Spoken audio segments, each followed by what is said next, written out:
puisque effectivement 71% des sites e-commerce font un chiffre d'affaires inférieur à 100 000 euros. Ça montre bien que le e-commerce, c'est vraiment destiné également aux PME, avec quelque chose qui est important à noter, c'est-à-dire que les 57% des e-commerçants ont également un magasin. Donc, on n'est pas en train de réfléchir, comme je vous le disais tout à l'heure, un canal ou l'autre, on est bien en train de réfléchir globalement ces magasins qui est perceptible. Donc, on est bien d'accord que le e-commerce est un prolongement d'activité, permet de créer des ventes supplémentaires, c'est un support de communication et il faut vraiment le penser non pas forcément uniquement comme une fin en soi, mais dans sa gestion globale d'entreprise. Passons maintenant à l'alimentation en général. Le budget alimentaire moyen est de 385 €, ce qui est un budget, je dirais, médian, clairement, puisqu'on considère qu'un foyer gagnant plus de 3 000 € par mois a un budget de 506 €. Mais par contre, à nouveau, il faut être très attentif.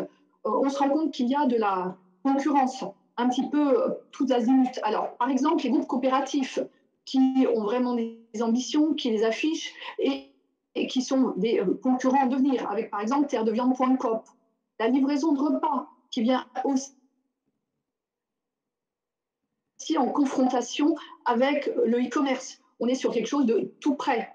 La GMS qui part à la reconquête de ses parts de marché avec par exemple Carrefour qui s'est fixé un objectif à 2020 de 5 milliards de chiffre d'affaires et une augmentation de sa part de marché de 20% d'ici 2022. Il a acquis Potager City qui est implanté notamment en PACA, qui est un site qui est en lien avec des producteurs pour de la livraison de fruits et légumes en abonnement et qui a plus de 3 800 points de retrait sur l'ensemble du territoire. Donc, on se rend bien compte que ça foisonne d'idées, la technologie permet de faire énormément de choses et il faut faire partie de ce paysage. Côté consommateur, si on s'interroge un petit peu sur quel type de site avez-vous acheté en ligne, sur quel type de site avez-vous acheté en ligne des produits alimentaires, d'entretien ou d'hygiène. Donc là, on est vraiment sur quelque chose de macro et qui touche plutôt la GMS. On a quand même 12% de vente de produits fermiers ou de terroirs en lien direct avec l'exploitant ou via un intermédiaire, donc là on est bien sur les circuits courts, ou la souscription à un abonnement proposant des coffrets ou des box alimentaires, y compris 26%. Les abonnements, on sait bien que c'est un petit pousset, mais quand même, au total, on est à peu près sur 18% d'achats concernant la production. Et à côté de ça, effectivement, on a les mastodontes avec les enseignes de grande surface qui récoltent d'un côté 50% quand c'est en drive, qui, avec de la livraison à domicile, récupèrent quand même 16%, ce qui montre bien l'importance de la livraison à domicile. Et on a également le drive piéton qui est tout récent. Vous savez, ce sont ces relais en centre-ville pour des achats à piétonniers qui ont déjà acquis 9% de part de marché. Voilà à peu près le paysage, avec comme objectif pour l'internaute, pour le client, la praticité, 85%, son pouvoir d'achat, 60%, 74%, mais l'exclusivité de l'offre. Et là, à nouveau, ça nous concerne. Acheter des produits qu'on ne retrouve pas ailleurs, avoir des services qu'on ne trouve pas en magasin, des idées recettes, des kits repas. Alors là, à nouveau, des recettes, kits repas, on est sur un segment qui est en concurrence avec les drives et les achats en direct producteur, puisqu'on est à nouveau sur du Kitok ou autre, tout ce qui concerne je dirais, l'achat de produits quasi préparés pour ces repas. Mais on a une place qui montre bien qu'on a à s'engouffrer dans ce segment pour tout compliqué qu'il puisse être. Alors, comment faire? On a 3 possibilités.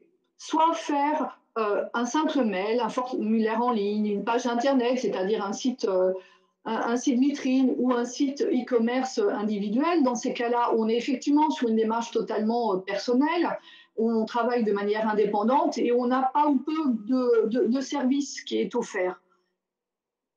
On a aussi, alors quand je dis pas ou peu de services offerts, on a souvent la banque qui va proposer un service de paiement en ligne, on va avoir d'autres qui offriront d'autres services, mais effectivement, on n'a pas beaucoup de visibilité sur la toile puisqu'on est avec son nom de domaine seul à se battre parmi les 200 000 sites qui existent.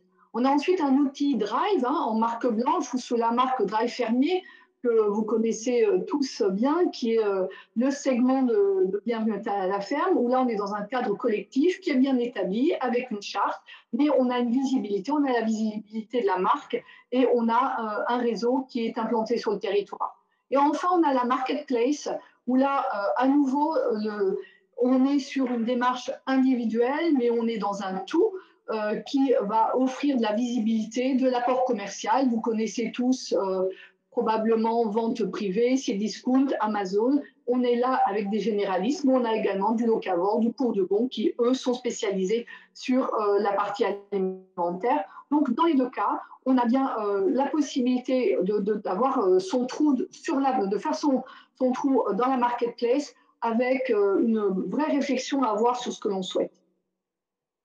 Le confinement. Alors là, les enseignements sont intéressants parce qu'on se rend bien compte que le confinement a fait changer complètement notre manière d'acheter. Et on se retrouve avec 41 millions d'acheteurs qui ont fait des achats en ligne au deuxième trimestre, qui ont utilisé essentiellement le magasin pour de l'alimentation et des produits de grande consommation, qui se sont mis à acheter des produits frais, alors qu'on était souvent en gêne jusqu'à présent sur des produits basiques, avec du coup des fruits, des légumes, la boucherie, etc., etc. Ils ont trouvé que c'était intéressant. On a une surreprésentation des foyers retraités, ce qui n'a pas été forcément simple parce qu'il a fallu les aider à faire leur premier pas sur la toile. On a trouvé l'intérêt, c'était des produits qui n'étaient pas touchés, la distanciation, le fait qu'il y ait de la livraison à domicile. Mais par contre, il y a eu de la déception, des listes de courses qui n'étaient pas respectées, souvent incomplètes, la saturation de créneaux, un service au retrait qui était parfois approximatif, etc. etc. Donc, effectivement, il y a eu un gros report sur le e-commerce, mais on s'est rendu compte qu'une fois que cette phase de confinement s'est terminée, peu à peu, les gens ont repris leurs habitudes et sont retournés sur leurs créneaux de distribution plus traditionnels, avec effectivement encore un résidu, heureusement, pour les drives, mais il y a une baisse vraiment significative du chiffre d'affaires à la fin du confinement. Si l'on parle du drive fermier, qui est quand même le segment de Bienvenue à la ferme, je vais vous donner quelques points clés de succès. Alors, le b.a.-ba, c'est le parking, l'emplacement. Si on est mal placé, c'est comme pour un magasin physique. Si on est mal placé, vous savez très bien que les gens ne tournent pas forcément la tête. Il faut une gamme qui est diversifiée, riche en produits frais. C'est pour ça que les gens viennent sur des drives fermiers. Donc, la viande, les fruits et légumes, les produits laitiers. Les autres sont des produits complémentaires, avec des produits bio, mais pas uniquement des produits bio. Il y a eu quelques tentatives qui ont été faites. Souvent, le consommateur considère que la gamme, du coup, est un petit peu trop limitée et donc attend plutôt du conventionnel plus du bio. Et il faut être en adéquation avec les attentes des clients et donc ne pas hésiter à faire des enquêtes de façon très périodique. De manière interne, en termes de gestion de groupe, il faut une cohésion de groupe, avoir des rôles prédéfinis. Qui va s'occuper de la hotline, des relations clients, des relations avec la banque, etc. Il faut qu'il y ait une adhésion globale de l'objectif commercial avec une politique de prix. On ne peut pas avoir un producteur qui a un positionnement très élevé et l'autre qui va faire des promotions en permanence. Il faut de la rigueur dans les livraisons, une amplitude pour le retrait. Effectivement, on se rend compte que s'il y a des oublis, eh bien, ça pénalise l'ensemble du groupe. Et si c'est de façon régulière, eh bien, ça crée des tensions au sein du groupe et on a du mal ensuite à récupérer des clients qui ont le choix d'aller ailleurs. Il faut du temps pour la gestion de ces produits.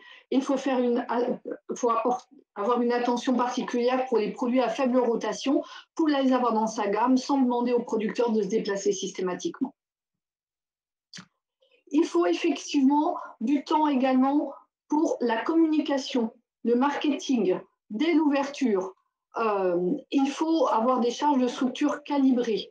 Il faut également, si on a un magasin de producteurs, avoir une stratégie spécifique pour l'offre drive et pas se dire que le magasin de producteurs avec un drive, ça va apporter une plus-value. Non, on s'occupe du magasin de producteurs pour avoir justement une source de produits qui va simplifier la gestion, mais à côté de ça, on va s'attendre à ce qu'il y ait une offre différente. Soit on met des casiers, soit on a des lieux de retrait qui sont ailleurs, mais en tout cas, le magasin de producteurs avec une offre drive n'est pas une fin en soi.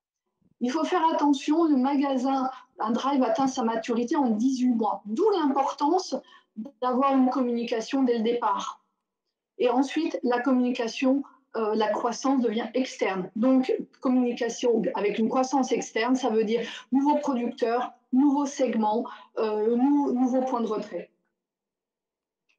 Et évidemment, il faut des animations, donc des rencontres avec les producteurs, du parrainage, de la fidélisation, des produits avec des échanges qui viennent d'autres drives de façon à s'ouvrir. D'ailleurs, les produits d'autres drives, la ruche qui dit oui le fait, hein, puisqu'il y a des produits invités.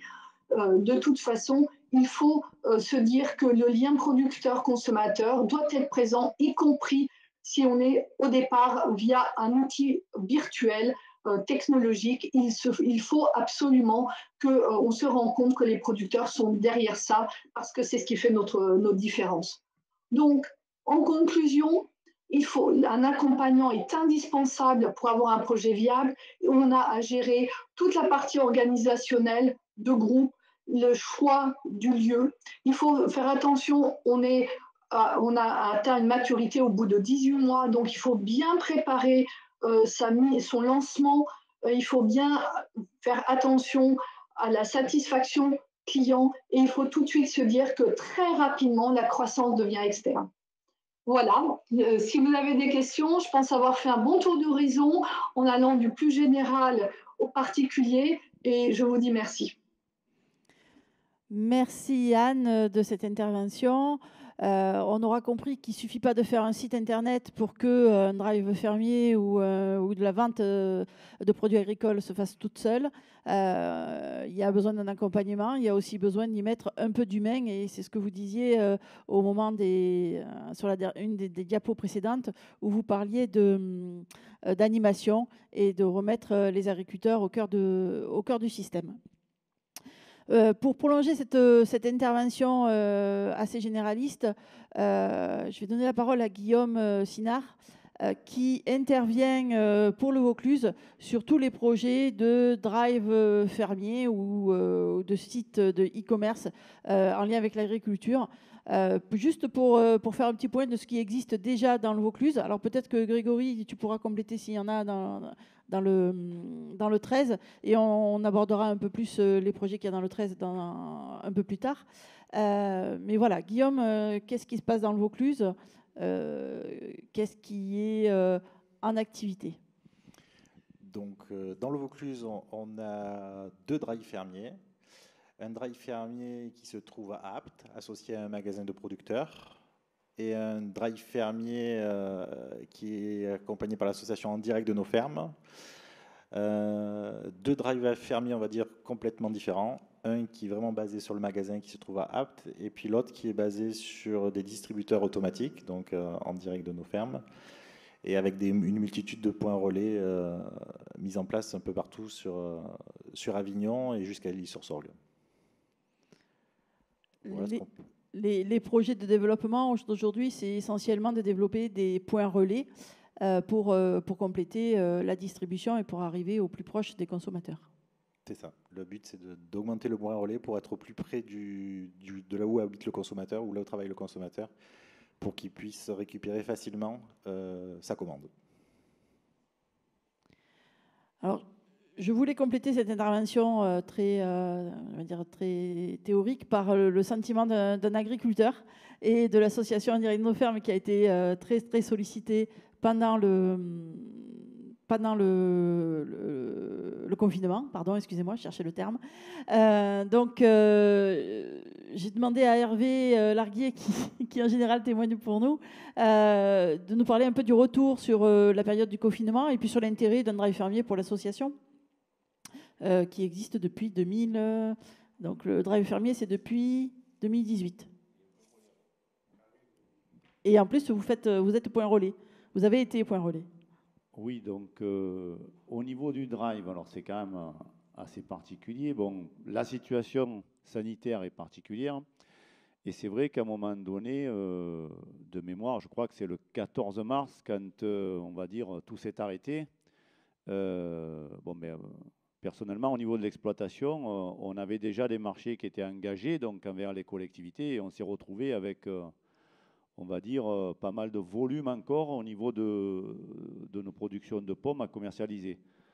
Heureusement qu'à travers, en direct de nos fermes, donc le drive fermier était là, donc tu l'as dit Céline, depuis 2018.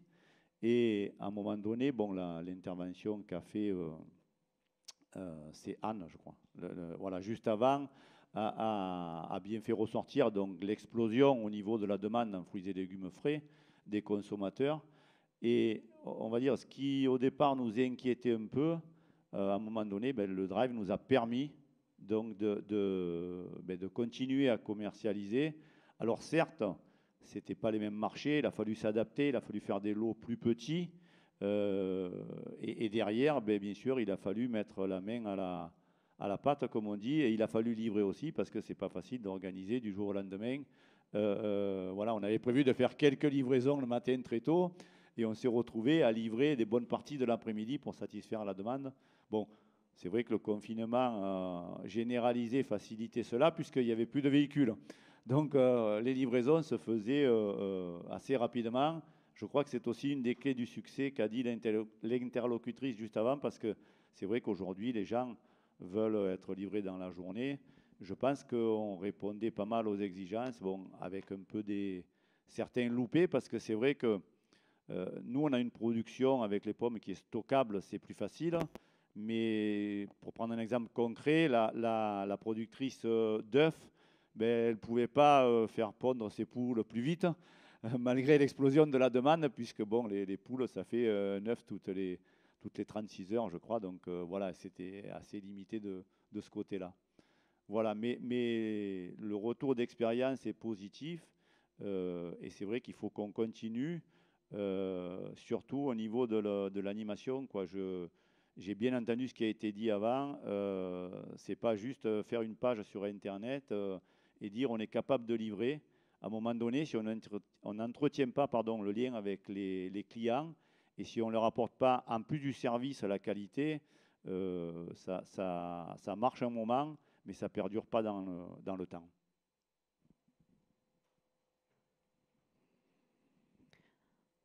Merci de ce témoignage à la fois de l'association et individuel. Je crois que la période de confinement a été pour tous une période de grosse pression et de grosse demande des consommateurs. Grégory Galtier, vous êtes responsable circuit court à la Chambre des Bouches-du-Rhône. Et je crois que vous avez eu la même pression au niveau des demandes, au niveau des drives et au niveau en général des demandes de vente directe. Oui, c'est exact. Alors, on a eu 2 expériences de drive vraiment liées au confinement et elles se sont créées fin mai et début juin pour 2 halles. Donc la halle de plan de campagne qui existe depuis plus d'une dizaine d'années et la halle de la Barrasse qui devait ouvrir 2020 sereinement et c'était beaucoup plus compliqué. Donc on a voulu répondre très rapidement à la demande et aussi bien des consommateurs mais des producteurs qui étaient là pour vendre, mais pas de capacité de pouvoir ouvrir un marché sereinement. Et la solution du drive s'est présentée à nous. Et pendant toute la durée de ces fonctionnements-là en halle, on a eu une double organisation, drive classique et les halles ouvertes pleines. Et c'est vrai que ça a été un peu un bouleversement pour les producteurs qui n'avaient pas l'habitude, en tout cas chez nous, de gérer cette double mécanique, mais très intéressante parce que ça offre de nouvelles perspectives. Bon, je crois qu'on développera tout à l'heure le projet de la halle de campagne et du drive fermier qui a été associé. Là, déjà, ce qu'on peut vous dire aujourd'hui au niveau des chambres d'agriculture, c'est que pour en savoir plus, vous avez un projet de création de drive fermier, eh bien, les chambres d'agriculture de la région se sont organisées pour proposer des formations. Alors, ça prend un petit peu de temps puisqu'il faut s'organiser. Vous l'avez compris, il n'y a pas que le site internet, il y a également toute l'organisation, toute la logistique et l'usage aussi du site. Donc, il y a des formations un peu partout dans la région. Le Vaucluse en propose, mais aussi les Bouches-du-Rhône, les Alpes-Maritimes, le Var. Vous pouvez trouver toute l'offre de formation sur le site des chambres d'agriculture PACA. Pour le Vaucluse, fort de notre expérience, on a aussi souhaité mettre en place des accompagnements personnalisés. On va dire, s'il y a des groupes qui sont intéressés pour monter un drive fermier, on a les moyens de les accompagner dans le cadre d'un projet FEADER qui cherche à mettre en réseau des drives fermiers pour les particuliers, mais aussi pour la restauration commerciale, avec, en fonction des besoins des groupes, des études de faisabilité, que ce soit en termes d'organisation, de coûts. On est très attentif aussi aux points à améliorer sur les organisations. Et le projet va jusqu'à la mise en place et la coordination et jusqu'au plan de financement. Ce sont des outils innovants et il y a des possibilités de financement, donc ne pas hésiter à nous solliciter. Ce projet FEADER est un projet multipartenarial comme d'habitude. Enfin, j'allais dire, tous les projets FEADER sont souvent multipartenariales avec la Chambre d'agriculture en chef de file, donc moi-même et Guillaume Sinard, qui interviendront sur ce projet-là, et 2 associations de producteurs en direct de nos fermes, parce qu'elles nous servent un petit peu de laboratoire pour tout ce qu'on teste sur les drives fermiers, mais également Bienvenue à la ferme, qui soutient ces projets et qui identifie nos drives. Et puis, des collectivités nous ont suivis, puisque tout ce qui est vente directe, innovation et se rapprocher du consommateur intéresse tous les territoires et les collectivités au travers de leurs plans alimentaires territoriaux, souvent, mais pas que. Donc, dans les collectivités qui participent au projet, nous avons le parc régional du Luberon, le Grand Avignon, Avignon, et puis le nouveau parc du Ventoux, qui à l'époque de la diapo était peut-être en préfiguration, donc j'ai marqué projet, mais aujourd'hui c'est un parc qui est en activité. Donc c'est un projet FEADER sur 2 ans, donc on a possibilité d'accompagner avec des financements de l'Europe, de l'État, de la région et du département. On a la possibilité d'accompagner ces porteurs de projets. Donc n'hésitez pas à prendre contact avec les chambres d'agriculture en général, et si vous êtes dans le Vaucluse, avec le Vaucluse. Voilà, je vous propose de faire une petite pause encore une fois avant la prochaine étape, qui sera la table ronde. La table ronde autour de ces projets-là et d'autres projets, où on reparlera de la restauration collective, on parlera des projets drive fermiers et on reparlera aussi des possibilités qu'on peut avoir avec des entreprises privées. Je vous laisse quelques minutes, le temps de nous organiser. Merci.